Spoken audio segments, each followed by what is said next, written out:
안녕하세요, 레나입니다. 지난번 수업 시간 때 우리 격 명사 변화에 대해서 이야기해봤는데요. 계속해서 격에 대해서 이야기를 해보겠습니다. 이번 수업 시간 때는 격이 언제, 어떻게, 또 어떤 전치사와 함께 사용이 되는지에 대해 자세히 말씀드리도록 하겠습니다. 자, 첫 번째로 살펴볼 격은요, 바로 1격. 또, 슈또라는 질문을 가지고 있는 격이죠. 제가 학생들한테 설명할 때는 빠르게 외울 수 있도록 또, 슈또 명사의 원형이돼 문장에서는 주인공의 역할을 한다. 혹은 동사의 주인이다 라고 표현을 해요. 또, 슈또. 이 격을 살펴보겠습니다. 까보, 취보의 질문을 가지고 있죠. 이 까보, 취보의 활용법에 대해서 일단 이야기를 해보겠습니다. 자, вы приготовились тетрадь ручку? 노트하고 볼펜 잊지 마시고요. 자, 차근차근 한번 적어볼게요. 첫 번째, 바로 нет, 없다 라는 표현을 사용할 때 뒤에 명사가 바로 이격이 됩니다. 자, нет, 시간은 언제죠? 이게 현재, 과거, 미래 중에 이것은 현재에 해당이 되고요. 과거였다, не было, 여기서 중요해요. было, 끝이 오예요. 마찬가지로 뒤에 오는 명사는 이격이 사용이 되고요. 그리고 미래다, 미래형, 없을 것이다 라고 표현할 때는 не будет 플러스 뒤에 이격 명사 단어입니다. 여기 같은 경우에도 무조건 뒤에 명사가 아니가 됐든 야가 됐든 뭐가 됐든 상관없이 무조건 무jet가 맞습니다. 왜냐? 이 문장 분석에 대해서는 조금 더 나중에 설명을 자세히 드릴게요. 자, 계속해서 이격 사용법 그 두 번째입니다. 저는 설명을 할 때 영어에서 왜 of가 사용되는 경우 있잖아요. 러시아어도 마찬가지로 이 영어에서는 만약에 of가 사용이 되는 상황이다. 네, 러시아에서는요, 이 of라는 특정한 이 전치사는 없대 그 뒤에 오는 명사가 이격이 됩니다. 학생들한테 제가 설명하기 쉽게는 대부분 명사 뒤에 명사가 오는 경우 이 뒤에 있는 명사가 이격 변화가 됩니다 라고 설명을 해요.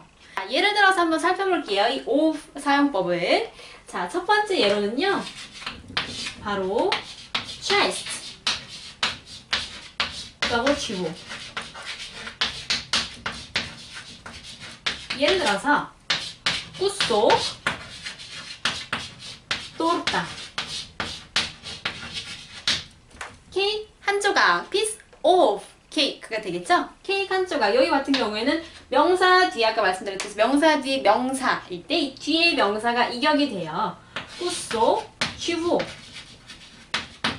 무엇의 한 조각? 케이크의 한 조각, 구소 또르타가 되겠습니다.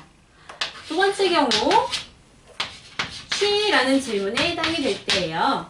예를 들어서 그니가 누가 번역을 하자면 친구의 책이 되겠죠? 그니가 취야 누구의 책입니까? 라는 질문도 되지만 어떻게 보면 그니가 까보 라는 질문도 받습니다. 누구의 책입니까? 친구의 책입니다. 그니가 누가. 세 번째 경우는요, 바로 날짜에 대해서 이야기를 할 때예요. 그 첫 번째는요, 바로 기념일. 기념일을 이야기할 때 앞에 있는 숫자가 반드시 이격이 돼야 돼요. 예를 들어서 Мой день рождения 23 이유냐. 제 생일은 6월 23일입니다. 이럴 때 23, 이 숫자가 반드시 이격이 돼야 되고요. 그리고 두 번째 같은 경우에는 날짜, 오늘 날짜 혹은 기념일 날짜가 됐든 어느 날짜가 됐든 이 날짜를 이야기할 때 숫자 뒤에 오는 이 달, 미세스가 반드시 또 이격이 돼야 돼요. 예를 들어서 сегодня 22에 여기는 원형 그대로 남죠. сентября, 22nd of September. 그 뜻이 of 빠지고 сентября 달이 바로 이격이 되어야 합니다. 자, 여러분 이격했을 때 또 떠오르는 질문 한 가지 없으신가요? 네, 바로 at고다입니다. at고다. at고다에 사용되는 전치사로는 여러분들 모두들 아시다시피 is 그리고 옷이지요. is 그리고 옷. 이 전치사 뒤에 오는 명사는 반드시 이격을 사용하셔야 되고요. 그 외에 at고다 질문에 해당되는 전치사 몇 가지가 또 있어요. 바로 is다 그리고 isbut입니다. is다, isbut. is다라는 뜻은 두 가지 뜻이 있어요. 누구누구 때문에 혹은 무엇 때문에 из-за тебя я сегодня опоздала в школу. 너 때문에 내가 오늘 학교에 지각을 했다. 혹은 어떤 사물 뒤에서부터 라는 말도 돼요. 뭐 из-за угла выскочила кошка. 구석에서 갑자기 고양이가 뛰쳐나왔습니다. 이런 경우에 is-가 사용이 되고요. 그리고 is-but는 이 보드가 힌트가 되어서 어디 밑에서부터 뭐 я достану этот материал из-под земли 라는 표현을 자주 쓰거든요. 내가 지구 밑에서부터라도 이 자재를 구하고야 말겠다 라는 표현을 할 때 достану из-под земли 라는 표현을 자주 사용을 해요. 러시아에서. 자, 그렇듯 at고다 해당되는 하나, 둘, 셋, 넷, 5개의 전치사가 있고요. 또 여러분들 혹시 그지에 하나 아시죠? 그지에 흔히들 그지에라는 질문에는 해당되는 전치사가 브 그리고 나 이 육격에 해당되는 브 나로만 생각을 하시는데요. 그게 아닙니다. 사실은 이거 말고도 전치사 굉장히 많아요. 그중 이격과 함께 사용되는 전치사가 몇 가지가 있는데요. 자, 적어드릴게요. 바로 около, напротив, вокруг, возле, 그리고 подле 라는 전치사입니다. я у бабушки. ты где? я у бабушки. 너 지금 어디에 있니? 나 지금 할머니네 집에 와 있어. 라는 표현을 할 때, 즉 내가 있는 장소가 어떤 장소, 사물이 아니라 사람일 때 우라는 전치사를 사용을 하고요. 그리고 около, ты где? я около магазина. 지금 가게 쪽에 있어. 가게 근처에 다 와 있어. 라는 표현을 할 때 이 전치사 около를 사용을 하고요. 또 напротив는 어디 맞은편에 라는 표현이 됩니다. 뭐 напротив школы находится магазин. 학교 맞은편에 가게가 있습니다. 그리고 vокруг 어디 주변이라는 뜻이에요. 뭐 vокруг нашего дома очень много деревьев. 우리 집 주변에는 나무가 참 많습니다. 이 vокруг 전치사 뒤에도 명사가 반드시 이격으로 사용돼야 하고요. возле, подле 굉장히 이 около, возле, подле 전부 다 어디 옆에라는 가까이 있다는 뜻인데요. возле, подле, около 차이점을 하자면 podle가 가장 가깝고요. 그 다음이 возле, 그 다음이 около라고 표현을 할 수가 있겠습니다. 예를 들어서 podle nóg 다리 바로 옆에, 네 발 바로 밑에. 그러니까 이렇게 조금만 움직이면 툭 찰 수 있는 정도의 거리를 표현을 하는 거고요. возле면은 이것 또한 마찬가지로 가까이 있지만 이 возле라는 표현을 하기 위해서는 약간의 동작보다 조금 더 크게 동작을 해야 할 때, 뭐 팔을 좀 더 뻗어야 된다든지, 좀 더 고개를 이렇게 허리를 좀 더 숙여야 한다든지 할 때 그때 사용되는 전치사가 возле고요. около는 좀 더 포괄적인 표현이에요. 어디 옆에, 이거 주변에, 이거랑 가까이 라는 표현이 около가 되겠습니다. 계속해서 이격과 함께 사용되는 전치사에 대해 알아보겠습니다. от чего, до чего 이게 이 두 개의 전치사가 같이 사용이 될 때 해당되는 뜻인데요. 어떤 거리를 나타낼 때 사용되는 전치사입니다. 예를 들어 от магазина до школы 15 минут 가게에서 학교까지 15분이 걸립니다. 옷 뒤에도 그리고 도 전치사 뒤에도 명사는 반드시 이격으로 사용된다는 거 잊지 마세요. 같은 예로 스 취보 그리고 노 취보라는 전치사가 있어요. 이 경우 같은 경우에는 어떤 시간적 기한을 나타낼 때 사용이 돼요. 예를 들어 с 1 до 5 сентября у нас идет праздник. 9월 1일부터 5일까지 축제가 진행이 됩니다. 쓰 뒤에도 도 뒤에도 이격 명사 사용하는 거 잊지 마세요. 포스리 전치사 같은 경우에는요. 무엇 무엇 후에 누구누구 다음에 after라는 뜻이 가지고 있어요. 예를 들어 после Маши выступает Паша. 마샤 다음에 빠샤가 발표를 합니다.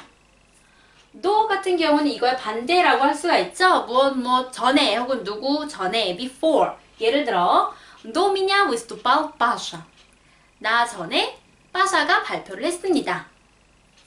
во время 같은 경우에는요. 무엇 무엇 도중에 라는 뜻이 돼요. 예를 들어 Я спал во время урока. 저는 수업 중에 잠을 잤습니다. 여러분은 그러시면 안 돼요. 자, 다음 전치사는요. без, without, 무엇 무엇 없이. 예를 들어 Паша не может жить без Маши. 빠샤는 마샤가 없이는 살 수가 없습니다. 라는 뜻이 되겠고요. 크로미에 같은 경우에는 except, 무엇 무엇을 제외하고. 예를 들어 сегодня на уроке были все, кроме Маши. 오늘 수업 시간 때 마샤를 제외한 다른 사람들은 다 참석했습니다. 라는 뜻이 됩니다. 그리고 마지막으로 살펴볼 전치사는요. 바로 для, 누구누구를 위해서 라는 뜻이 됩니다. 예를 들어 Я приготовила подарок для Маши. 나는 마샤를 위해 선물을 준비했습니다. 라는 뜻이 됩니다. 자, 이번에는 3격 사용법에 대해서 한번 이야기해 보겠습니다. 까모 취무라는 질문을 가지고 있죠. 그 첫 번째로는 바로 여러분들께서 러시아어를 처음 배울 때 인사 말고 자기소개할 때 나이를 배우잖아요. 그 나이를 이야기할 때 바로 이 3격을 사용을 합니다. 예를 들어 мне 15 лет. 저는 15살입니다. Паша 15 лет. 빠샤는 15살입니다. 이때 이 나이의 주인이 바로 이 3격으로 사용을 해야 합니다. 그리고 두 번째로는요. 바로 адресат, 받는이. 예를 들어 Маша пишет письмо Паше. 마샤가 빠샤에게 편지를 씁니다. 이때 빠샤가 바로 이 받는이기 때문에 3격으로 사용을 하셔야 해요. 그리고 꾸다라는 질문에서 크라는 전치사를 사용할 때가 있잖아요. 이 경우에는 바로 꾸다, 내가 가야 하는 곳, 내가 도착해야 하는 곳이 장소가 아닌 사람을 표현할 때. 예를 들어 야이도 빠드로오기에, 나는 친구한테 갑니다. 이럴 경우 크라는 전치사와 함께 명사는 3격으로 사용을 하셔야 해요. 전치사 благодаря, thanks to, 누구누구 덕분에 라는 경우는요. 예를 들어 благодаря Лене я хорошо говорю по-русски. 레나 덕분에 러시아어를 잘합니다. 저의 희망사항을 한번 이야기해봤습니다. 그리고 전치사로는 뽀가 있는데요. 스피에라, 어떤 분야를 나타낼 때 사용되는 전치사예요. 예를 들어 у меня есть учебник по математике. 나한테 수학책이 있습니다. 이 경우 책 말고 이 수학, 마티마티카가 어떤 분야가 되는 거잖아요. 때문에 뽀라는 전치사와 함께 3격으로 사용이 됩니다. 문장에서 종종 subject가 없는 경우가 있어요. 예를 들어 부사만 있을 텐데요. Мне холодно, мне было холодно, мне будет жарко. 이런 경우에 기본에는 꼭 мне, 나가 주인공이 되어서 이 문장이 주어가 되어야 할 것 같은데요. 러시아에서는 부사 뒤에 바로 이 인칭 대명사나 명사가 올 때, 해당되는 명사가 올 때 꼭 3격으로 사용을 하셔야 돼요. 마찬가지로 нужно, надо, должно, можно 또 그런 식으로 사용을 하시면 되겠습니다. завтра мне можно идти в школу. 내일 나는 학교에 가도 됩니다. 라는 예를 들어 설명해 드릴 수가 있습니다. 자, 이렇게 이번 수업 시간 때는 1, 2, 3격에 대해서 이야기를 해봤고요. 다음 수업 시간 때는 남은 4, 5, 6격에 대해서 말씀드리겠습니다. Спасибо за внимание. До скорой встречи!